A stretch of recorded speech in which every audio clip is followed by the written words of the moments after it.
tunaweza keti. Waimbaji, asante. Mungu awabariki na watende mema. Tuwapigie waimbaji, tuwapigie tu makofi. Haleluya, makofi mazuri ya shukrani. Bwana Yesu asifiwe. Wasionijua, ninaitwa Ruth Ato Karanja. Nimeokoka. Kristo Yesu ni Bwana na Mwokozi wa maisha yangu. Nataka kushukuru Mungu kwa sababu ya kuhani wa madhabahu haya ambaye amenipa nafasi ili nikaweze kutumika tu kama chombo kulileta neno la Mungu kwa watu wa Mungu, na pia uongozi wote wa kanisa hili, mzee wa kanisa, wachungaji wadogo, wasaidizi. Ninashukuru Mungu kwa sababu yenu na kwa kila mmoja ambaye amepata tunuku ya kupatikana uweponi mwa Mungu asubuhi ya leo.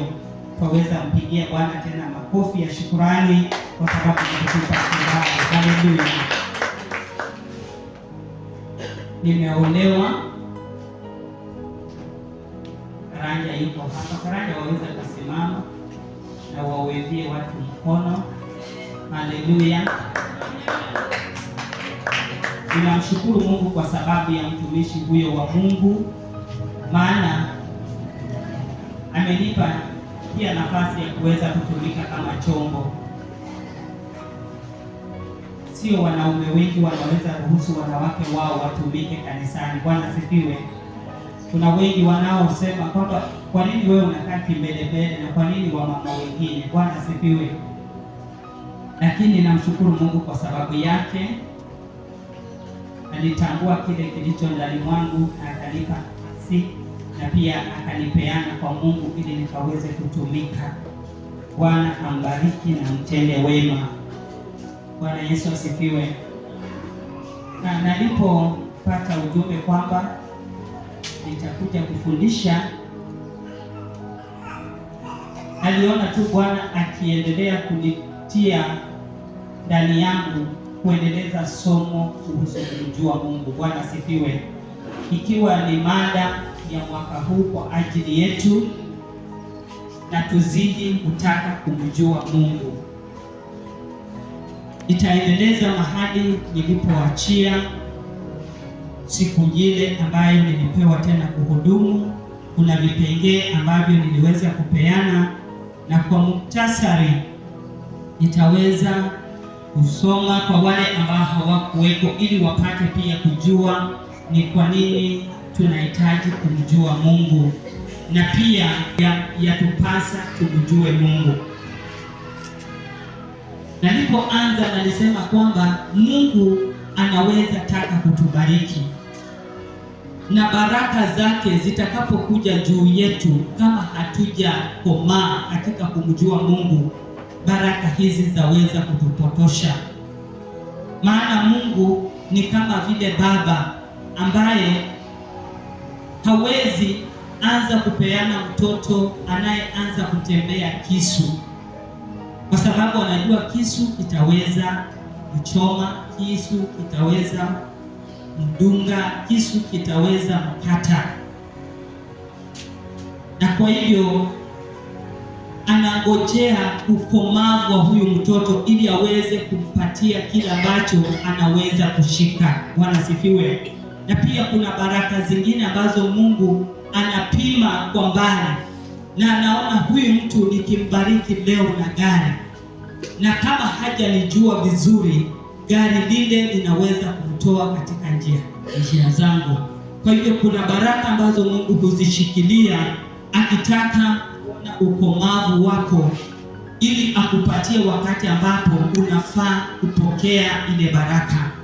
Kwa hivyo ni tamanio la Mungu kwamba tumjue, tumfahamu zaidi.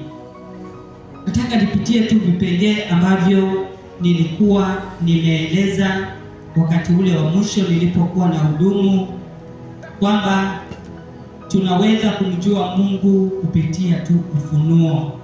Na kama vile ilivyoandikwa hapo katika hiki kipaji imeandikwa Knowing God. Tusome ni kitabu gani ambayo imeandikwa hapo. Kila mmoja na asome hapa juu. Kwa hii kibandiko hapa hivi. Luke 9 verses 20, ambapo Yesu aliuliza wanafunzi wake, je, watu wanasema mimi ni nani? Wakaeleza vile watu wanasema. Wengine wanasema wewe ni Elia, wengine wewe ni mmoja wa manabii. Lakini akauliza, na nyinyi mnasema mimi ni nani?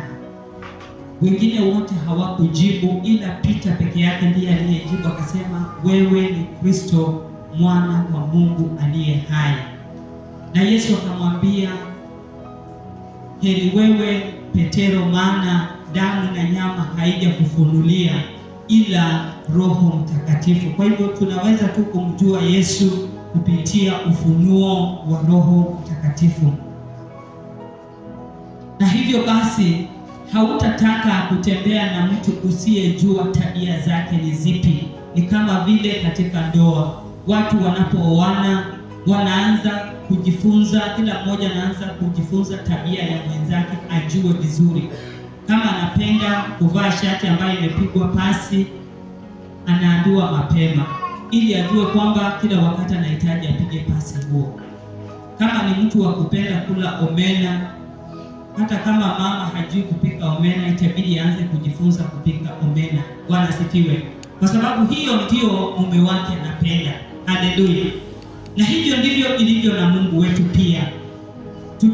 Tutakapokuwa tunataka kutembea na yeye, ni lazima tujue tabia zake. Na nikawa nimeeleza baadhi ya tabia ya Mungu ambayo nitarudia kwa upesi ili tukaweze kushikamana. Kama haukuwa unaweza kunakili tabia za Mungu, the attributes of God. Ya kwanza nalisema God is the creator of all things. Mungu ni muumbaji, Genesis 1 verses 1 na kuendelea. Ya pili ni kwamba God is omnipresent. He is everywhere. Mungu yeye anapatikana kila mahali. Psalms 139 verses 7 to 10 unapata maandiko hayo kujua Mungu anapatikana kila mahali. Ya tatu, God is omniscient. God is an all-knowing God. Yeye ni Mungu, anajua kila kitu. Hakuna jambo unaweza kumficha Mungu kwa sababu anakujua na alikujua hata kabla haujaumbwa. Ya nne ni kwamba God is omnipotent. Mungu ni Mungu aliye na uwezo wote. He is all able. Anaweza mambo yote. Luke chapter 1 verses 37, Jeremiah 32 verses 27, Philippians 4 verses 19. It is just but a recap. Bwana asifiwe. Ya tano ni kwamba God is our Father. Matthew chapter 6 verses 9. Ya sita, God is a jealous God when we go against his command. Kwamba Mungu wetu ni Mungu mwenye wivu. Tutakapokataa kuenenda kulingana na sheria zake, yeye ni mwenye wivu. Tutakapokataa kutembea kulingana na amri zake, yeye ni mwenye wivu. Tutakapochukua miungu mingine na kuziabudu, yeye Mungu ni mwenye wivu, hawezi kukubaliana. Ya saba ni kwamba God is a covenant keeping God when we obey. Leviticus chapter 26 verses 40 to 41. Ya nane, God is a merciful God. Deuteronomy chapter 4 verses 29 to 31. Bwana asifiwe. Ya tisa ni kwamba God is relational. Hapo nikafafanua vizuri kwamba Mungu kama vile anavyoeleza uhusiano kati ya mume na mke, hivyo ndivyo Mungu alivyo kwetu. Anahitaji upendo kama vile mume anavyostahili kumpenda mke wake. Anahitaji Mungu yeye atupende na sisi tumuheshimu. Bwana asifiwe. Kwa hivyo hizo ndizo tabia za Mungu. Na kwa kuendeleza, nataka tujue umuhimu wa kumjua Mungu, the importance of knowing God. Hallelujah. Unajua mtu atasema sasa tukimjua Mungu baada yake ni nini? What next? Hallelujah. Tukishamjua what next? Kwa hivyo nataka tujifunze umuhimu ya kumjua Mungu. Mungu kwa sababu ni baba yetu. Mungu kwa sababu yeye ni muumbaji, kuna vile anavyotaka tuenende na tutembee. Kama vile ilivyo tabia yake ya utakatifu, anatamani hata nasi tuwe watakatifu. Kwa hivyo ni lazima tuwe tunamjua. Tukishamjua tujue ni kwa nini tunahitaji kuwa tunamjua, ili tuweze kutembea katika hatua zake. Bwana sifiwe. Kwa hivyo jambo la kwanza, sababu moja ya kwanza ya kumjua Mungu ni kwamba it makes us to be strong, courageous in times of our weaknesses. Bwana sifiwe. Wakati ambapo tumemjua Mungu, inatufanya sisi tuwe wajasiri. Tukishamjua Mungu, kumjua Mungu inatufanya sisi tuwe wajasiri na tuwe wa kuweza kusimama na hata kustahimili wakati wa majaribu ama wakati wa udhaifu wetu. Bwana sifiwe.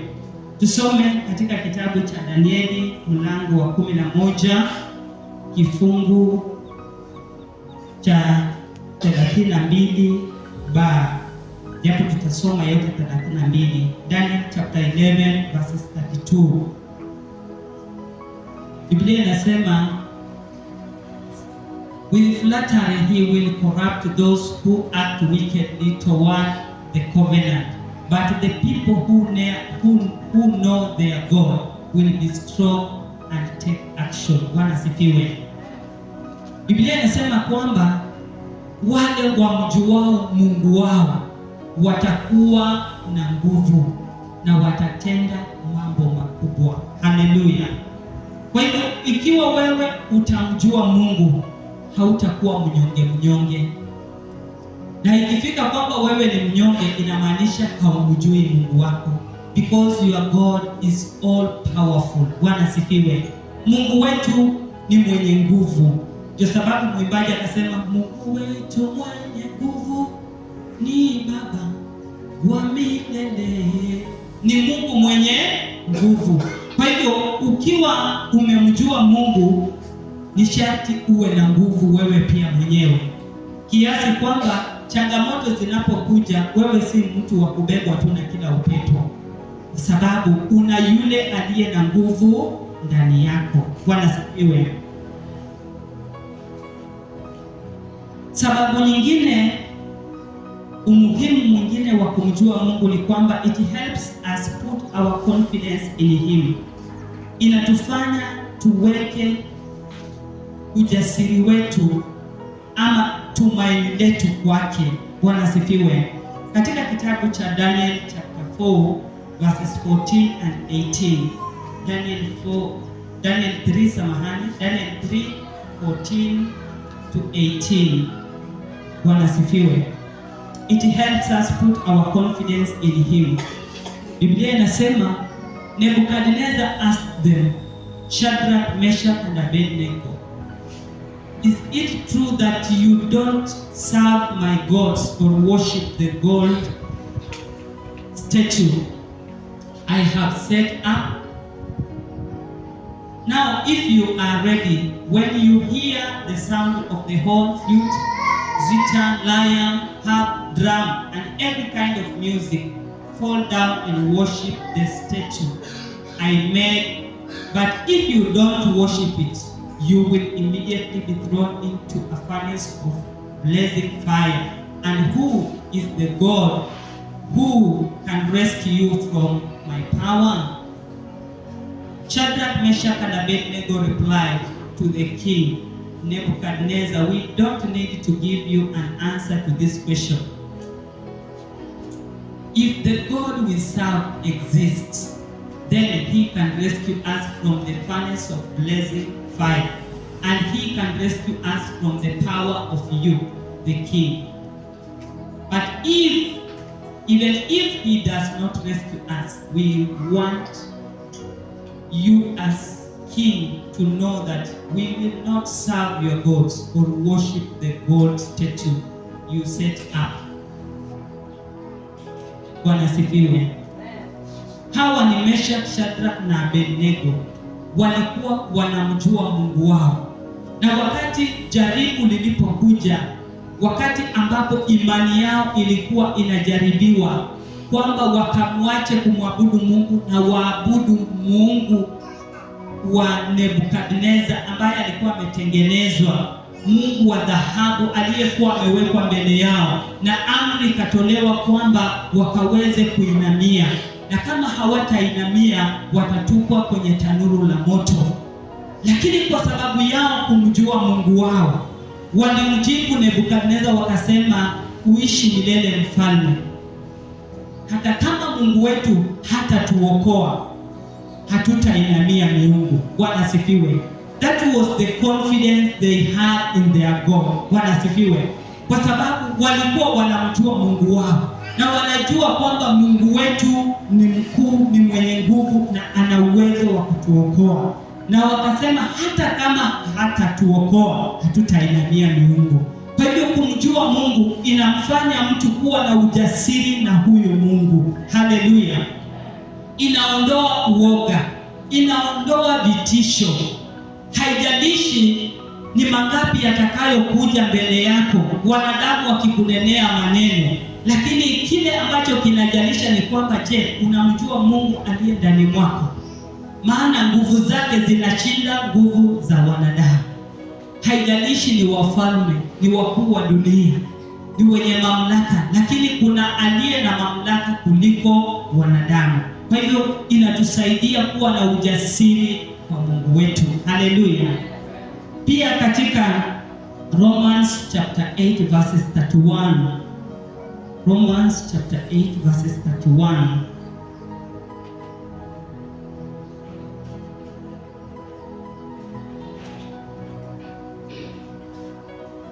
what then are we to say about these things? If God is for us, who is against us? Bwana sifiwe.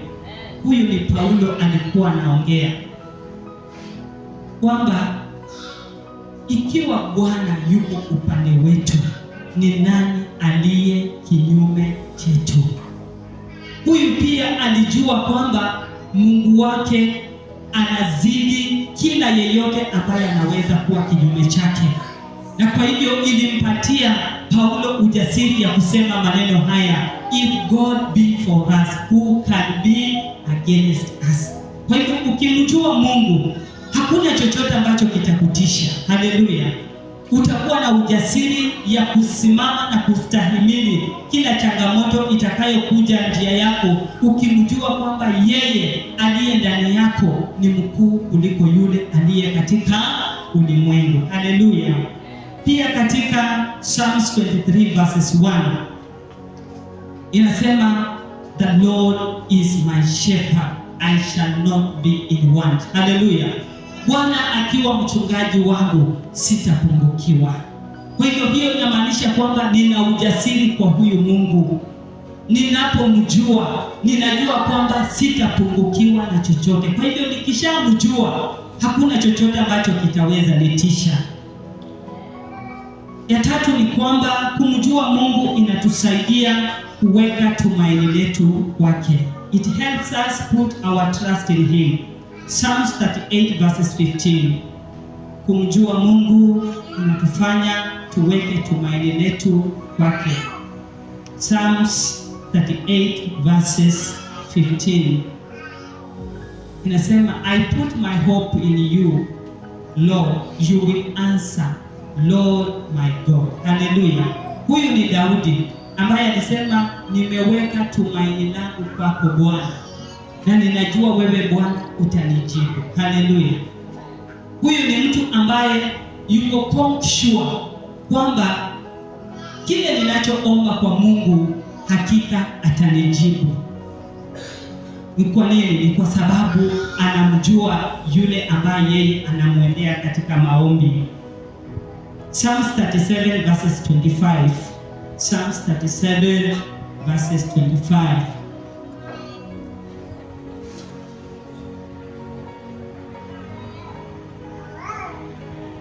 Inasema, I have been young and now I am old, yet I have not seen the righteous abandoned or his children begging for bread. Bwana sifiwe.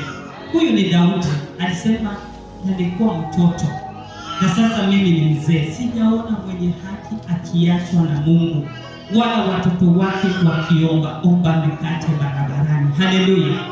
Ni kwa sababu gani? Kwa sababu alimjua Mungu wake, na anasema anashuhudia kwamba kuna wakati alikuwa mtoto na sasa yeye ni mzee, na hajaona hata siku moja mwenye haki ambaye ameachwa na Bwana. Kwa hivyo inatufanya hata na sisi tuwe na ujasiri kwamba haijalishi yale tunayopitia sasa, hata tukiwa wadogo, maana Mungu aliyetuahidia kwamba yuko pamoja nasi ni mwaminifu. Haleluya. Kwa hivyo kuweka tumaini letu kwake inatufanya sisi tujue kwamba hakuna chochote ambacho kitatupungukia. Maana kama Daudi anaweza kukiri hivi, hata mimi naweza kukiri kwamba hakuna mtoto wa mwenye haki atakuja kuomba mikate barabarani. Haleluya. Hakuna mtoto wako ataenda kuombaomba. Kwa nini? Kwa sababu una Mungu ambaye anaweza kusupply. Haleluya. Kuna Mungu ambaye anakujua na anajua mahitaji yako. Kwa hivyo inakufanya uweke tumaini lako kwake. Haleluya. Ingine ni kwamba Psalms 125 verses 1 to 3. Psalms. Na hadithi hizo zote tunasoma kwa watu ambao walijua kumtumainia Mungu. Haleluya. Na si kwamba kumtumainia tu, walimjua Mungu wao. Those who trust in the Lord are like Mount Zion. It cannot be shaken. It remains forever. Hallelujah. Kwa hivyo unapoweka tumaini lako kwa Bwana, hautaweza kutigizwa. Umefananishwa na mlima Zayuni ambayo Biblia inasema imezungukwa. Hallelujah. Imezungukwa. Na Mungu ndiye anayeizunguka mlima Zayuni. Haleluya. Kwa hivyo hata na wewe hauwezi kutikizwa kwa sababu umezingirwa na uwepo wa Mungu. Umezungukwa na nguvu za Mungu. Kwa hivyo hautaweza kutikizwa. Changamoto zitakapokuja, yes, ni lazima zije, kwa sababu Yesu alijaribiwa, hata na wewe utajaribiwa. Lakini wewe unayemtumainia Bwana hautatikizwa. Haleluya. Si kama kuna mtu amewahi ona mlima kama umeng'oka, not unless Mungu amuru. Haleluya. Kuna milima tangu tulipozaliwa tumepata ziko pale. Upepo umekuja, hazijawahi tingika. Maji mengi yamekuja, hata maji ya mafuriko yakija yanapita juu ya ule mwamba na hauwezi kutikizika. Bwana asifiwe. Kwa hivyo kila ambaye anamtumainia Mungu, Biblia inasema anafananishwa na mlima ambao hauwezi kutikizwa. Kwa hivyo tunapomjua Bwana inatusaidia kufanya imani yetu kuthibitika ndani ya Kristo. Tunafananishwa na mlima Zayuni ambao hauwezi kutikizwa. Haleluya.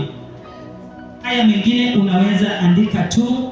Proverbs chapter 16 verses 3, Hebrews chapter 12 verses 2, Romans chapter 8 verses 35, and Psalms chapter 118 verses 8 and 9. It helps us put our trust in Him. Bwana sifiwe. Umuhimu mwingine ni kwamba it helps us live a life beyond the world, but having a focus towards eternal life. Inatusaidia kuishi maisha zaidi ya ulimwengu. Bwana sifiwe. Unajua kuna watu wanaishi duniani mpaka wanajisahau kwamba hapa si kwao. Lakini ikiwa unamjua Mungu, utajua kwamba hapa sisi tu wasafiri, na itakusaidia wewe kupalilia maisha yako, kujua kwamba nitakapoacha ulimwengu huu, je, nitaenda wapi? Kwa sababu ni sharti tutauacha dunia. Bwana asifiwe. Kwetu kuna wimbo ambao unasema dunia hii tutaiacha, parapanda itakapolia nitaiacha dunia. Bwana asifiwe. Kwa hivyo ikiwa utajua wewe ni msafiri duniani, ukimjua Mungu utakuwa unataka kujua njia zake zitakazo kukusaidia wewe kuishi maisha yanayompendeza, ili kwamba hata utakapotoka duniani uwe na hatima ambayo haina majuto. Bwana asifiwe. Uwe na mwisho ambayo haina kilio, maana utakapokufa kama hauna uhakika ya wokovu wako, ni ukweli kwamba mbingu haipo. Haleluya. Kwa hivyo utakapomjua Mungu itakusaidia wewe kupalilia maisha yako, ili kwamba utembee sawa na Mungu, utembee kulingana na sheria zake, mwisho wa maisha yako ukaweze kurithi uzima wa milele. Bwana Yesu asifiwe. Ni kwa nini? Kwa sababu Yesu ambaye tunamfuata aliwaambia wanafunzi wake, ninaenda kuandalia makao, ili kwamba nitakapokuwepo hata nanyi muwepo. Kwa hivyo makao hayo hayajaandaliwa tu kwa watu ambao wanafanyia mzaha wokovu wao, ni wale ambao watakaotembea sawasawa na mapenzi ya Mungu ili wakaweze kuurithi. Bwana Yesu asifiwe. Kwa hivyo ikiwa utamjua Mungu itakusaidia wewe kutembea sawasawa na vile Mungu anavyotaka. Haleluya. Katika kitabu cha Timothy, 2 Timothy chapter 4 verses 6 to 8. 2 Timothy 4:6 to 8 inasema, for I am already being poured out as a drink offering, and the time of my departure is close. I have fought the good fight, I have finished the race, I have kept the faith. In the future there is a reward for me, the crown of righteousness, which the Lord, the righteous judge, will give me on that day, and not only me, but to all those who have loved his appearing. Bwana asifiwe. Huyu ni Paulo ambaye baada ya kuhubiri Injili akajua kwamba muda wake duniani unakaribia kuisha, akawa anatoa testimony ya vile ametembea. Akasema, nimevipiga vita vilivyo vyema, imani nimeilinda, na kisha ninangojea thawabu ambayo imeandaliwa kwa ajili yangu. Bwana Yesu asifiwe.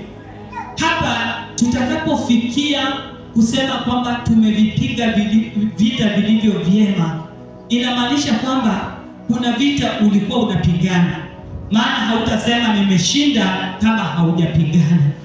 Kwa hivyo katika maisha tunayoyaishi vita viko kila upande. Katika ndoa kuna vita, katika kazi kuna vita, katika maisha ya wokovu kuna vita. Je, utapigaje vita hivi? Bwana Yesu asifiwe. Maana Paulo alikuwa anasema kwamba kuna thawabu ambayo imeandaliwa kwa ajili yangu nikaweze kupokea, sio mimi tu, bali hata na wale watakao amini nyuma yangu. Bwana asifiwe. Na ndiyo sisi, kwa sababu Paulo sasa hivi hayupo, tunasoma ushuhuda ya yale aliyoandika, na akasema hata na wale watakao kuja nyuma yangu. Kwa hivyo hata nasi tuna vita vya kupigana, sio sisi tu, na hata vizazi vyetu. Bwana Yesu asifiwe. Vizazi vyetu pia vinaangalia, je, tunapigaje vita hivi, ili hata na wao wakatamani kupigana. Haleluya. Wao pia wakaweze kuwa warithi wa ufalme ambayo Yesu ameenda kutuandalia. Kwa hivyo kumjua Yesu inatusaidia tuwe cautious, tusiishi tu duniani na kuridhika duniani, tuishi tukijua kuna mahali tunaelekea. Haleluya. Umuhimu mwingine ni kwamba it helps us to know the will of God, that we may walk by it. Haleluya. Katika kitabu cha Wakolosai 1:10 hadi 12, Colossians 1:10-12. Biblia inasema, so that you may walk worthy of the Lord, fully pleasing to him, bearing fruit in every good work and growing in the knowledge of God. May you be strengthened with all power according to his glorious might, for all endurance and patience with joy, giving thanks to the Father who has enabled you to share in the saints' inheritance in light. Bwana asifiwe. Ni mapenzi ya Mungu kwamba tukaweze kutembea tukiwa tuna ufahamu ya kujua ni nini tumeitiwa. Bwana asifiwe. It is the will of God that you bear fruit. Hallelujah. Kwa hivyo ukiwa unaishi maisha haya, ujue kwamba ni mapenzi ya Mungu uweze kuzaa matunda, na matunda hayo yakampendeze Mungu, ili kwamba ukaweze kuishi katika kuvumilia, that you may be able to endure. Bwana asifiwe. Kwa sababu hawezi vumilia bila kuwa unamjua Mungu. Maana mtu akikwambia kwamba vumilia, hauvumilii mambo mepesi. Bwana asifiwe. Na ni mapenzi ya Mungu uwe na huo uvumilivu, ujue kile ambacho umeitiwa. There is a will of God for you. Bwana asifiwe. Even for me, that I may bear much fruit.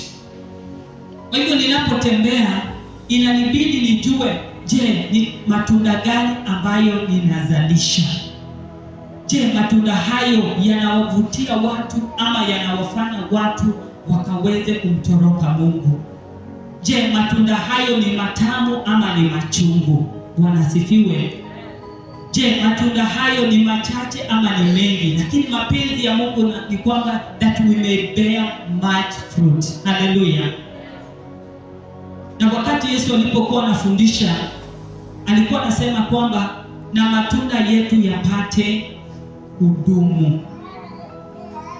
Maana kuna matunda ambayo yanaweza kuwa yako kwa mti, yakitingizwa tu hivi yameanguka. Ni matunda ambayo aidha yalikomaa, yaliiva bila kukomaa. Hayo yakianguka unapata kwamba haiwezi kustahimili. Wakati inaanguka unapata inapasuka tu. Bwana asifiwe. Labda mbegu yake ndani haiwezi kumea wakati utakapochukua kwenda kupanda tena. Lakini ni tamaa ya Yesu kwamba tukaweze kuzaa matunda ambayo yanabaki, matunda ambayo yatakuwa kumbukumbu, matunda ambayo yataweza kuwafanya wengine wakampende Mungu. Bwana Yesu asifiwe. Kwa hivyo ni mapenzi ya Mungu kwamba tumjue, na tukishamjua tujue mapenzi yake. Haleluya.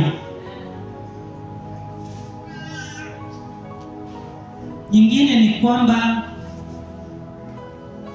pia tusome 1 Thessalonians chapter 5 verses 18,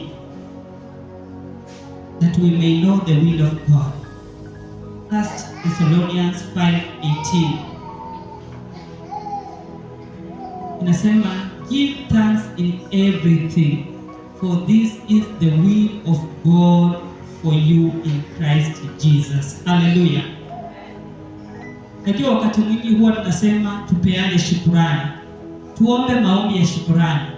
Sijui kama unajua kwamba ni mapenzi ya Mungu kwako kutoa shukrani.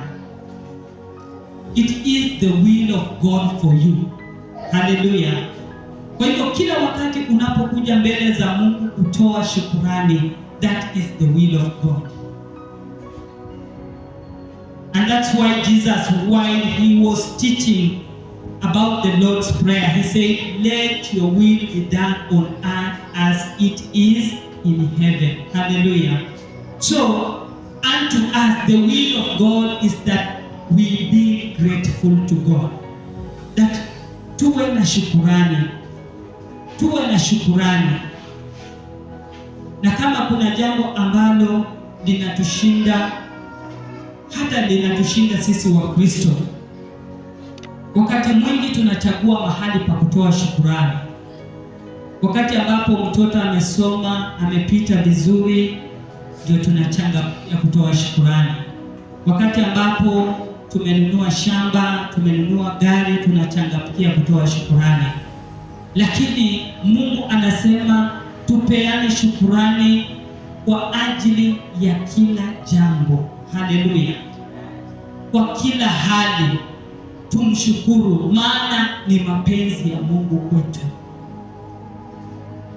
Wakati ambapo tuko wagonjwa, ni vigumu sana mtu kusema asante Mungu kwa sababu mimi niko mgonjwa. Sijui kama kuna mtu anaweza shukuru. Uko mgonjwa ama mtoto ni mgonjwa, tunaweza shukuru kweli? Si rahisi. Lakini Biblia inasema kwa mambo yote tuweze kumshukuru Bwana, maana ni mapenzi ya Mungu. Ni kwa nini tuwe na shukurani? Ni kwa sababu shukurani hufungua milango. Bwana sifiwe. Shukurani ina provoke Mungu kuingilia katika hali ili kuleta mageuzi. Tunakumbuka wakati ambapo Yesu alikuwa amekaribia kaburi ya Lazaro, na alipofika mahali pale, dada zake jambo la kwanza walimwambia, Bwana, ungelikuja mapema ndugu yetu asingalikufa. Lakini Yesu akawaambia kwamba msiwe na hofu, maana ndugu yenu hajakufa.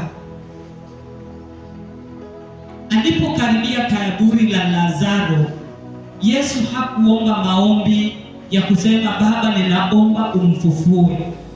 Lakini kile Yesu alisema kwamba Baba, ninakushukuru kwa sababu wewe unanisikia. Bwana Yesu asifiwe. Mtu amekufa, lakini unashukuru kwa sababu Mungu anasikia. Hata hujaleta hitaji, unasema ninakushukuru kwa sababu wewe unanisikia. Haleluya.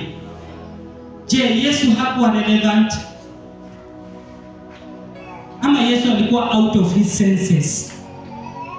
Ukiwa mwanadamu utasema na huyu anasema ni mtu alinuka juzi. Hata dada zake walisema Bwana hata amenuka. Bwana sifiwe. Hali ya kunuka katika maisha yetu, je, tunaweza kumshukuru Mungu katika hiyo hali? Ni vigumu, lakini ni mapenzi ya Mungu tuwe na shukurani.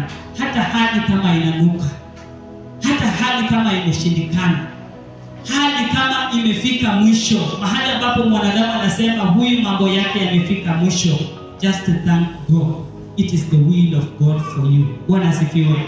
Kwa hivyo the will of God, knowing God helps us to know that it is his will that we be grateful in all things. Hallelujah. Nyingine ni kwamba it helps us consider one another and to show love. Bwana asifiwe. Kumjua Mungu inatusaidia sisi kudhamini mmoja kwa mwingine. Hebrews 10:24. Hebrews 10:24. Kwamba ukimjua Mungu inakufanya wewe umdhamini mwenzako na kumpenda. Why? One attribute of God is that he is love. Bwana asifiwe. Tabia moja ya Mungu ni kwamba yeye ni upendo. Kwa hivyo tunapomjua Mungu ambaye ni upendo, inatufanya sisi kudhamini mmoja kwa mwingine.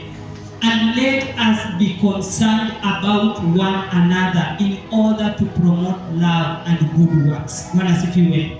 Kwa hivyo tukimjua Mungu inatufanya kwamba tukaweze kumfadhili mmoja kwa mwingine. Yaani unachukua mzigo wa ndugu yako kama mzigo wako. Ni kwa sababu unamjua Mungu. Haleluya. Na inakufanya wewe uonyeshe upendo kwake na hata kumtendea wema. Kwa hiyo wakati ambapo unapata mtu anamchukia ndugu yake, huyo mtu hamjui Mungu. Haleluya. Ikiwa sisi tutachukiana, ikiwa sisi tunamwabudu Mungu mmoja, na tukifika kanisani unasema fulani hata sitamsalimia, then it means you do not know God. Bwana sifiwe. Haumjui Mungu kwa sababu Mungu ni pendo. Haleluya. Kama utasema mimi na fulani tutasameheana mbinguni, na Mungu anasema usipomsamehe yule ambaye amekukosea, hata na mimi Mungu sitakusamehea. It is the word of God. Bwana asifiwe. Kwa hivyo tutakapomjua Mungu itatufanya sisi kuvalue one another. Utakuwa unaona huyu ndugu yangu hata ni bora kuniliko. Paulo ndiye akasema kwamba muhesabu mwenzako kuwa bora kukuliko. Bwana asifiwe. Huyo unayemuona usijione wewe ni bora kukuliko. Kwanza umuone yeye ni bora kukuliko wewe. Yeye atakana aje wa kwanza na wewe ufuate wa pili. Haleluya. Kwa hivyo tukimjua Mungu itatufanya kumvalue kila mmoja, kuona yeye ni wa maana na kuonyesha upendo kwake. Na upendo si maneno, upendo ni matendo. Paulo katika Wakorintho alisema nini? Upendo hauna wivu, upendo huvumilia, upendo hautakabari, upendo. Akatamka upendo na upendo. Bwana asifiwe. Kwa hivyo kama tunamjua Mungu, pendo la Mungu linakaa ndani yetu. Kwa hivyo hakuna mwenye tutaona huyu hafai, huyu si wa klasi yetu. Bwana asifiwe. Na kwa sababu ya kutokuwa na upendo, kanisa imefika mahali ya viwango. Kuna watu wa magari, kuna watu wa manyumba makubwa, kuna watu wa kazi kubwa, lakini Mungu haoni katika hiyo perspective. Bwana sifiwe. Mungu anatuona sisi wote kama watoto wake, na sisi watoto tukiwa katika nyumba tunaanza kuchukiana, lakini baba yetu ni mmoja. Je, si Mungu anatushangaa?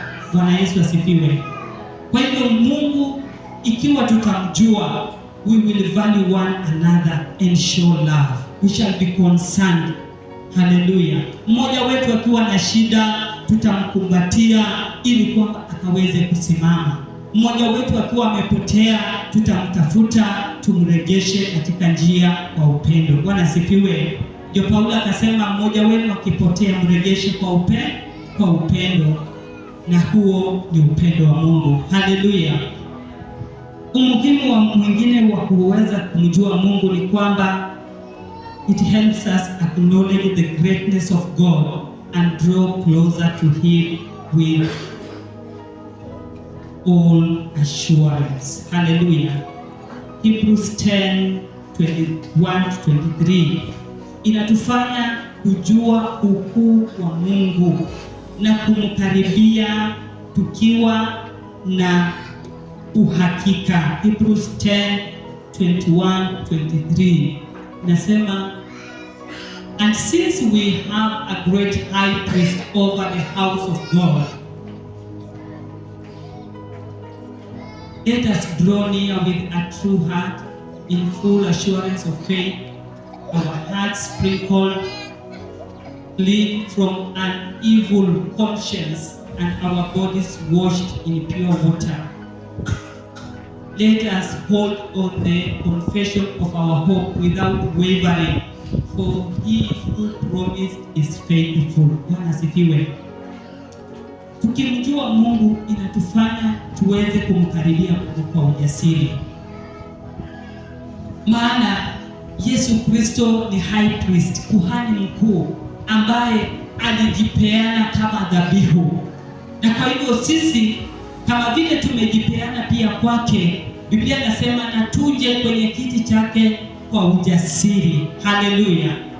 Na hapo ndipo unapata kwamba tunakosa kujielewa na kujifahamu. Wakati mwingine tunapokuja kanisani kumwabudu Mungu, tunakuja kwa unyonge zaidi. Ni kwa sababu hatujamjua Mungu wetu. Haleluya. Wakati tunaambiwa inua mikono, unaona ni kama mhubiri ndiye ameniambia niinue mkono, waimbaji ndio wameniambia niinue mikono, lakini haujui kwamba kuna yule aliyeenda kaburini kwa niaba yako. Yeye ni kuhani mkuu aliyeenda mbele zako na akajipeana sadaka. Kwa hivyo dhambi zako zimeondolewa, zimeoshwa. Hauna chochote ambacho kinaweza kukuzuia sasa usiingie mahali patakatifu pa Bwana. Haleluya. Kwa hivyo tukimjua Mungu wetu, siku ya Jumapili si siku ya kunegotiate. Haleluya. Siku ya ushirika si siku ya kunegotiate, sijui niende ama nisiende. Ni kwa sababu haujajua kile ambacho Yesu alifanya. Haleluya.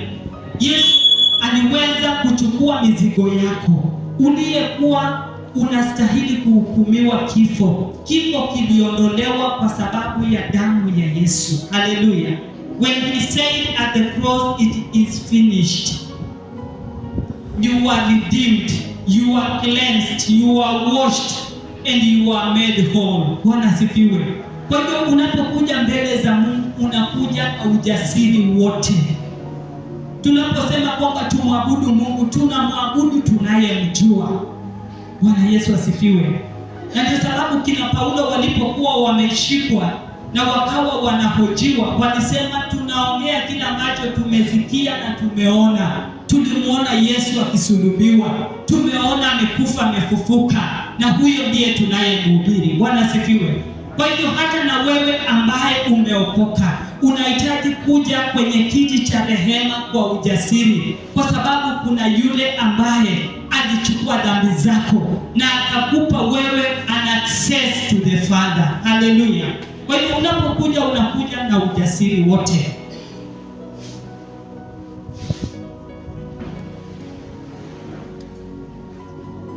Bwana asifiwe.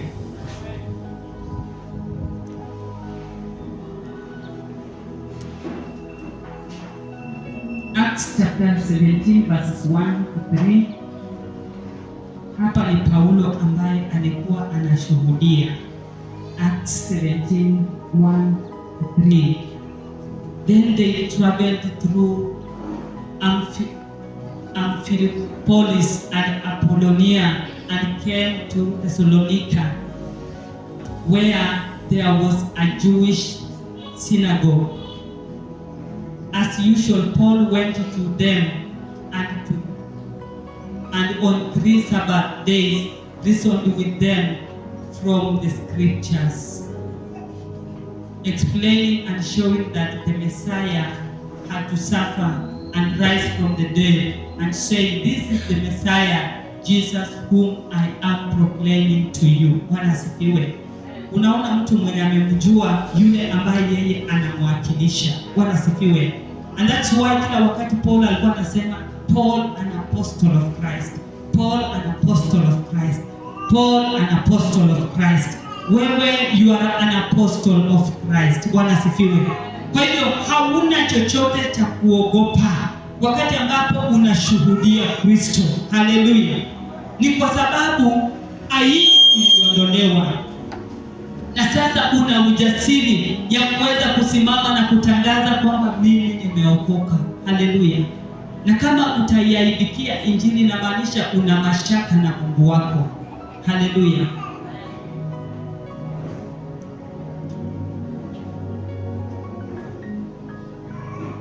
Paulo akasema sitaionea haya injili ya Yesu. Sitaionea haya injili ya Yesu, sitaionea haya injili ya Bwana.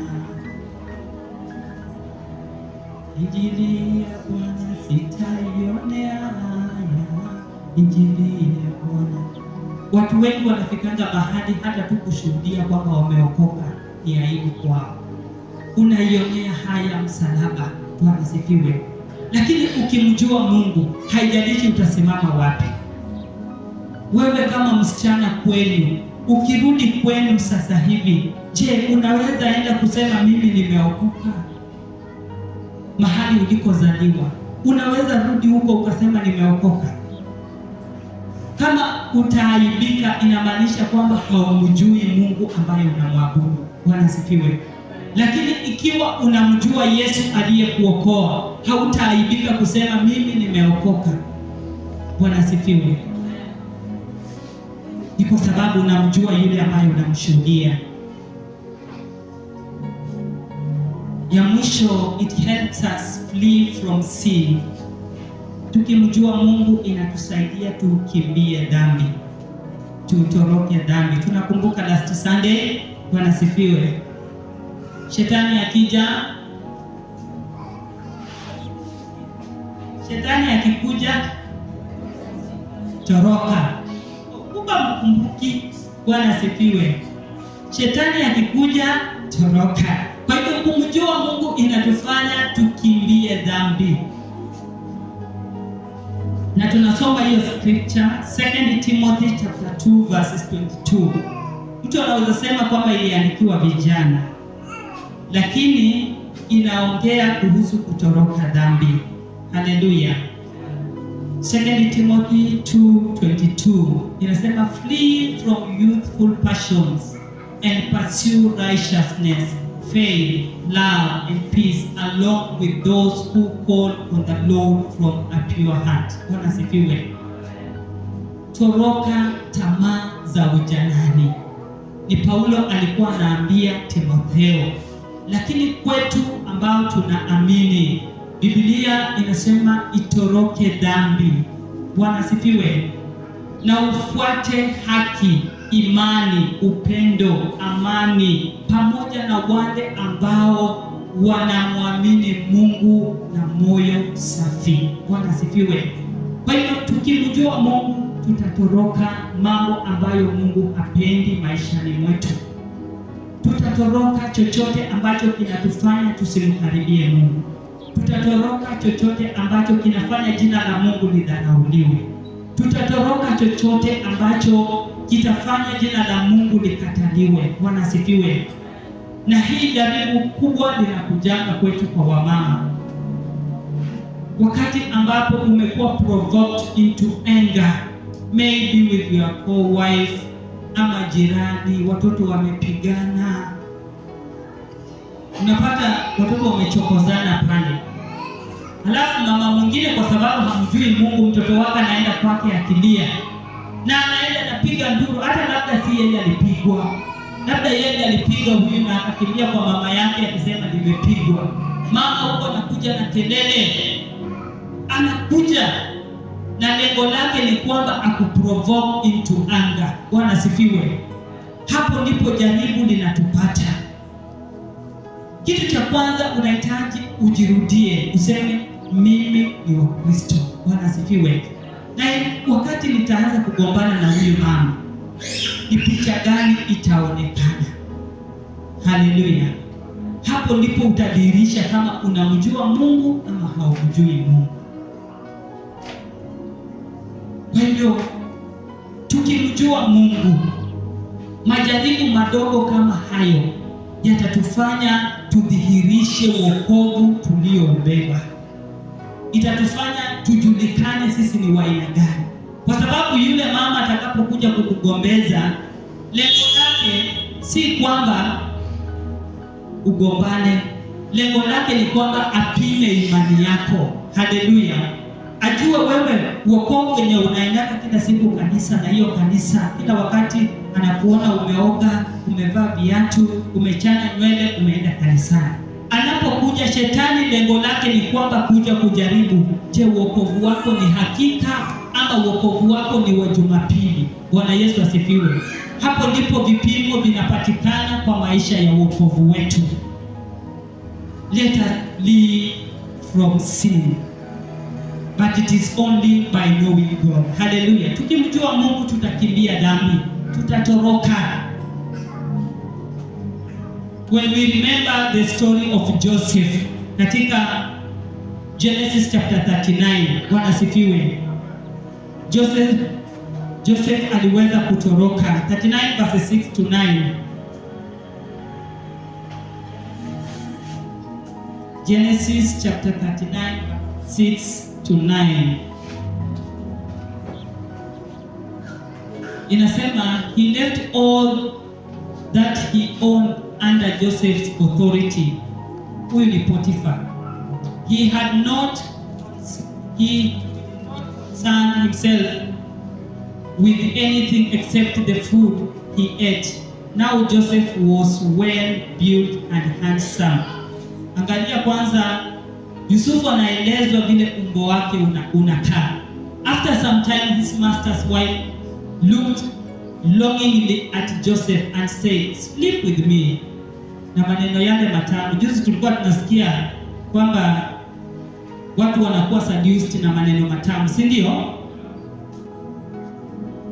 After some time, next 8. But he refused and said to his master's wife, "Look, my master does not concern himself with anything in his house, and he has put all that he owns under my authority. No one in this house is greater than I am. He has withheld nothing from me except you, because you are his wife. So how could I do such a great evil and sin against God?" Bwana sifiwe. Angalia kijana na mama. Angalia kwanza mama tajiri. Bwana sifiwe. Huyu mama ako na vitu. Kama angeweza kuamua kulisha Joseph kila kitu chenye kiko kwa fridge angepeana. Angemwaidia hata pesa zenye ziko kwa bank. Hata kama ni manguo angeweza kutoa manguo hata za mume wake ampatie Yusufu, kwa sababu ya kumtamani ili kwamba atimize mapenzi yake. Bwana asifiwe. Angalia huyu kijana, kama angekaa chini afikirie, si mimi nimeangukia. Sivyo ndio vijana wanasema, nimeangukia. Amepata sugar mami. Na huyu ni tajiri, bosi wake. Lakini alijiuliza akasema, nitawezaje kufanya jambo hili nimkosee Mungu wangu? Ni kwa sababu alikuwa anamjua Mungu wake. Bwana asifiwe. Kama asingalijua Mungu wake angeangukia. Na baada ya kuangukia angeangukiwa. Haleluya. Lakini alisimamia ushuhuda wake kwamba ninamjua Mungu wangu. Kile nimepewa katika hili nyumba, kila kitu nisimamie, nimepewa isipokuwa wewe mama. Heshima yako itadumu kuwa mke wa Bwana wangu. Ni kwa sababu alimjua Mungu wake. Kwa hivyo tukimjua Mungu tutatoroka dhambi. Wakati ambapo dhambi inakuja kwa lugha tamu, lugha ya kubembeleza, lugha ambayo inatufanya sisi tuone kwamba tumepata. Lakini tutakapomuinulia Mungu macho yetu tumuone kwamba anatutazama. Na ndio sababu juzi mhubiri alikuwa anasema kwamba kuna mtu ambaye alienda akapata mti wa matunda, akaangalia kando, akaangalia mbele, akaangalia nyuma, akaona hakuna mtu anamuona, akaamua kuanza kuchuna matunda. Na alipokuwa anachuna, sauti kamwambia angalia juu. Bwana sifiwe. Kwa hivyo kila wakati tutakapoinua macho yetu kuangalia juu, mahali Mungu wetu yupo, tutatoroka dhambi. Haleluya. Kwa hivyo Mungu aweze kutusaidia tunapotaka kumjua. Na hivyo tutakapomjua tutampendeza Mungu wetu. Haleluya. Mungu atusaidie vipengele ambavyo tumepata tuweze kufanyia kazi. Na kwa kutamatisha tu ni kwamba tutamjua Mungu wakati ambapo tunasoma neno lake na kutafakari. Na tutamjua Mungu wakati ambapo tunaenda ushirika. Haleluya. Hapo ndipo tunapata kujifunza neno la Mungu na tuweze kumjua Mungu. Pia tutajua Mungu wakati ambapo tunashuhudia na tunapopokea shuhuda za watu ambao Mungu aliwatendea mema. Bwana Yesu asifiwe.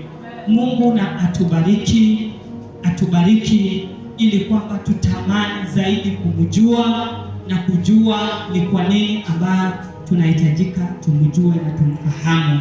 Mungu awabariki na awatende mema.